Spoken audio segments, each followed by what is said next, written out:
This is the France 24 debate. We're looking at Fortress Europe after the French president, Nicolas Sarkozy, on the campaign trail, sending an ultimatum over Europe's open border policy, saying France would suspend its membership in the so-called Schengen Agreement if the borders weren't tightened further. And tightened in more ways than one. We're going to talk about it in a minute.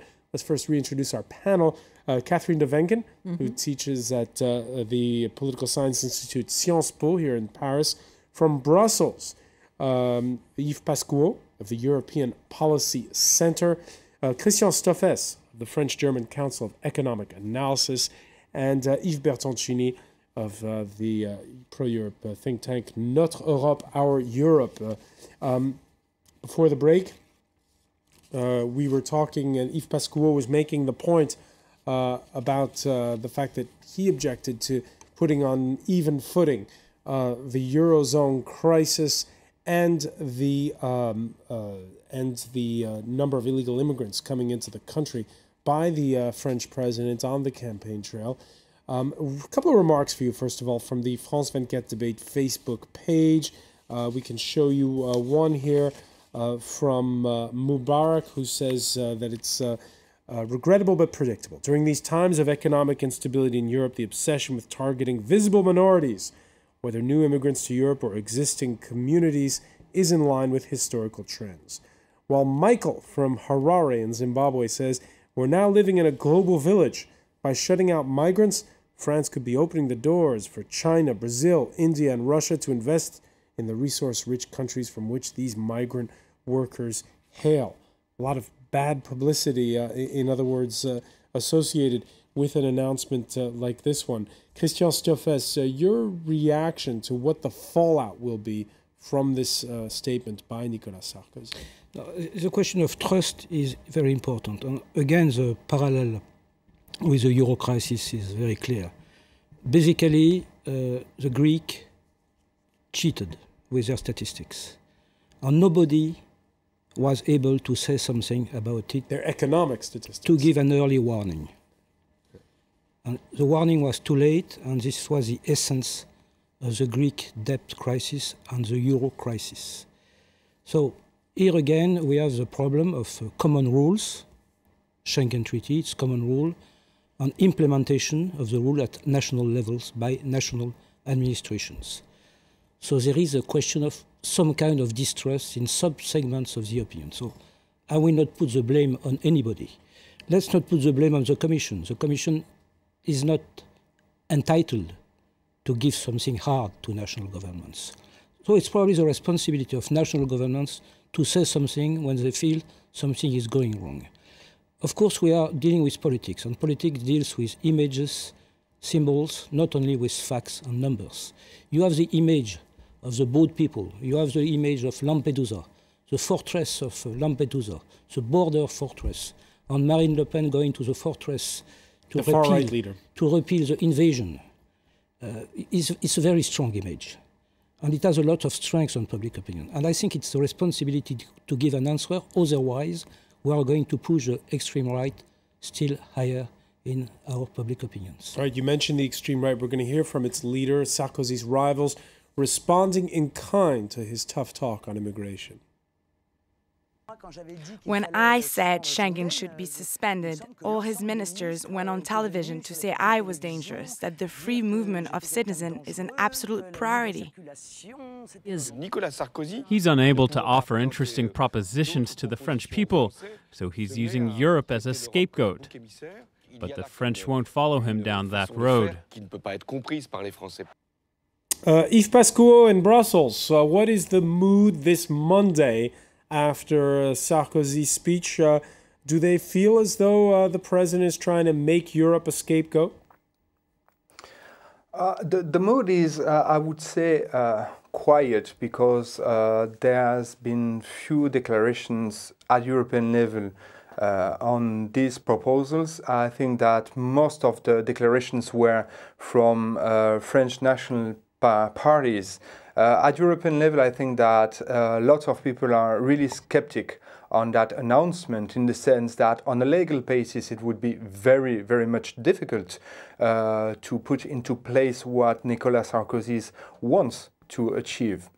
But let me come back just a few seconds on what was said just before.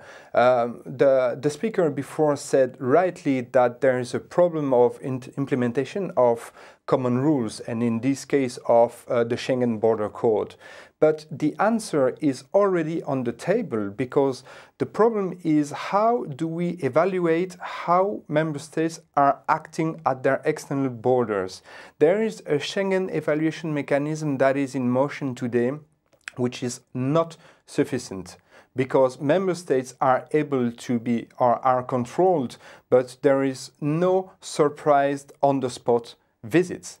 It means that I would say that the control on how member states are acting at their border is planned on a schedule, and then you say to member state A that in few days or in a few weeks there's going to be an evaluation on how it is implementing the rules.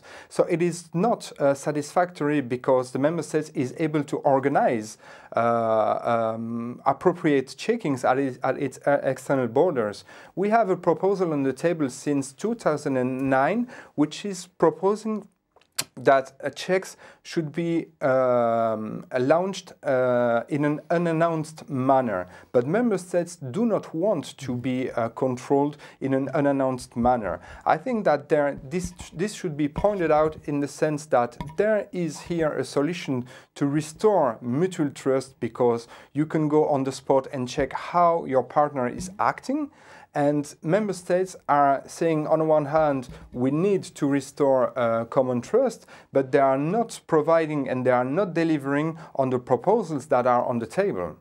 Catherine de Venden. Yes, I think there is the problem of trust is central, because we have seen with Lampedusa last year that there is some competition between two forms of border control. The first one is the Schengen system based on solidarity, as we told, and the second one are bilateral agreements. Many European countries who have common borders with external parts of Europe have concluded a lot of bilateral agreements, which is the exercise of their sovereignty with non-European countries, asking them to control the border in the place of European countries. So there is a kind of competition between solidarity and bilateral sovereignties in the system, which shows that many European countries, France, Italy, Spain,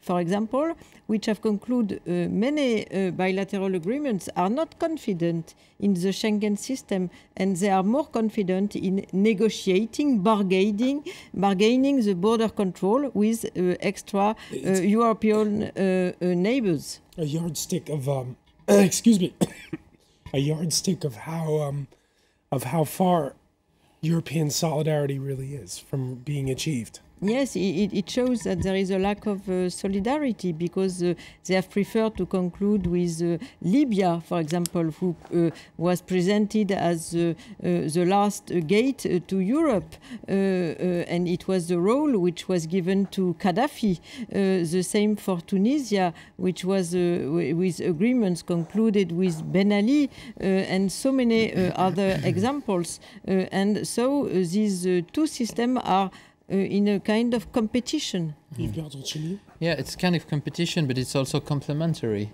Because, of course, this is matters of tackling the problem where it is. So, at the source of the problem, in the countries of Southern Africa, for example, but also not at the fixed border. I mean, I don't know if any of you has seen the movie Rien à déclarer, Nothing to Declare, but I mean, it's not exactly where the situation is problematic. Schengen is not only about fixed border, it's also about exchange of information. Mm-hmm. It's also something about cooperation between policies. And this is also essential. By the way, the UK is not within the Schengen area in terms of abolition of fixed control at the border, but the UK participates in the Schengen system in terms of cooperation of the police, exchange of information. This is the key. This is the key. And when Mr. Sarkozy says we could suspend as French the application of the Schengen Agreement, I suppose he doesn't have this in mind, because this would imply the end of this kind of cooperation, which is the real efficient one. First point. And second point, if a country like Greece is supposed to be a failed state, so if we want to exclude this country, which is not possible today. Which the candidate didn't say. Sarkozy didn't say that. We would need a new revision of the treaty, so a unanimity of the 27. Right. Which is not easy to obtain, because not all countries consider that the main problem today is this kind of so hard to move forward and problem. Hard to back out. So this is something very, very, very difficult. The answer to the question is not so complicated. It's very simple. Mutual trust means the right to say something when something goes wrong. This means mutual surveillance, exchange of information, technical cooperation, which is Schengen, and sometimes sanction. I think it is regrettable that Greece was not expelled from the euro earlier. We are supporting them, it's okay, but it's a bad thing. So what's your reaction when you hear Yves Pascual say that members of the Schengen agreement don't agree on having spot checks to catch illegal immigrants? You have to ask the question. This is an issue of democracy. You ask the question. If some refuse, you have to install a mechanism for harmonization of positions. Basically, Sarkozy did not say anything new, because the question was raised 1 year ago. He just say, move faster, fast track.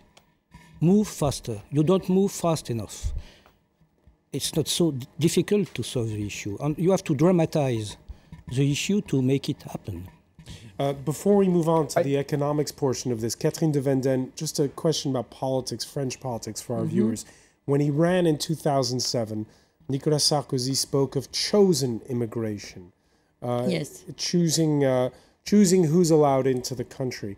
Do his statements from his campaign speech on Sunday go against that?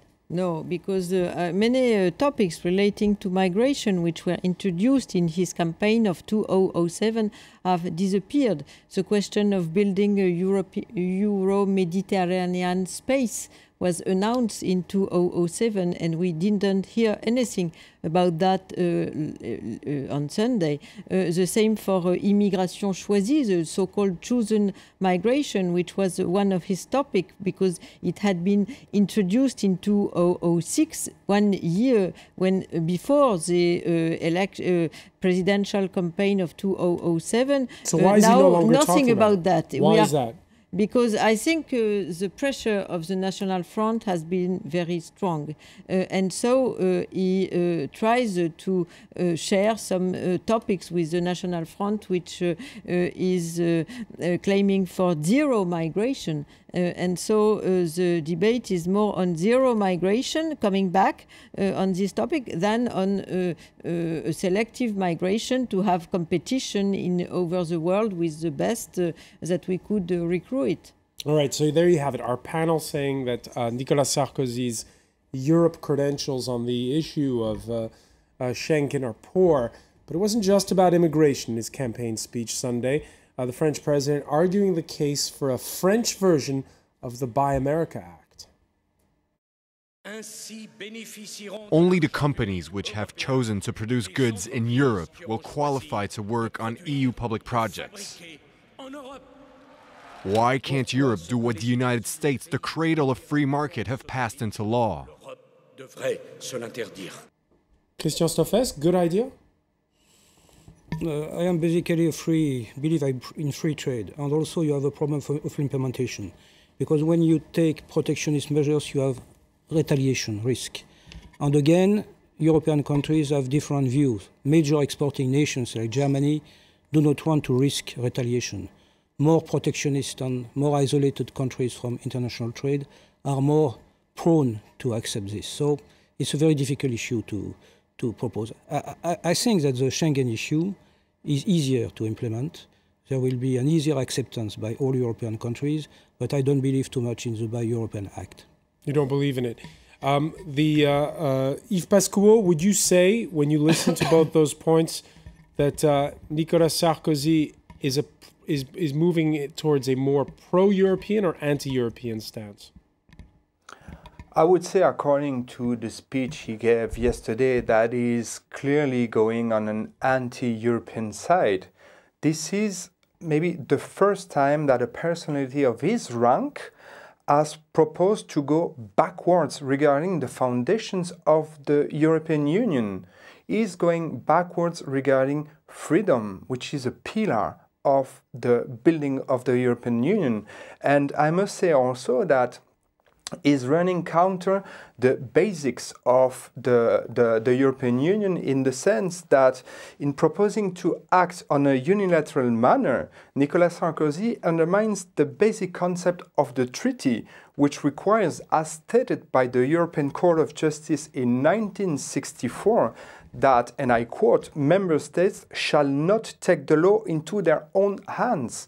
And here, and according to these two positions, I really think that Nicolas Sarkozy is going far away from a direction which goes down the path of a European, in a European direction. All right, and an editorial this evening in the French broadsheet Le Monde says it's entitled "Paris's Way of Showing Contempt for Brussels," and in it says that both the president and François Hollande, his socialist rival, pass on one of the fundamental issues of tomorrow, the level of federalism needed to make the euro run smoothly. Mr. Sarkozy and the socialist candidate are both avoiding the issue. Catherine de Wengen, it's the final point. It's simply, it's also always been the question with Europe, the question of sovereignty versus federalism. I think so. We are coming back to more sovereignty in the discourse. There is a kind of mise en scène, theatralization of the symbol of the state with the question of borders, controlling the borders, even if most of the illegals are not those who have trespassed the borders, but who have stayed after their legal period in European countries as overstayers. So the question is mostly to satisfy a part of the public opinion with this system of mise en scène. A short-term political gain. Unfortunately, we're going to have to leave it there. Yves Bertoncini, I want to thank you. I want to thank Catherine de Wengen for joining us, Christian Stoffes, and from Brussels, Yves Pascual. Thank you for being with us here in the France 24 debate. Stay with us. It's Business Next, and that's hosted by Marcus Carlson.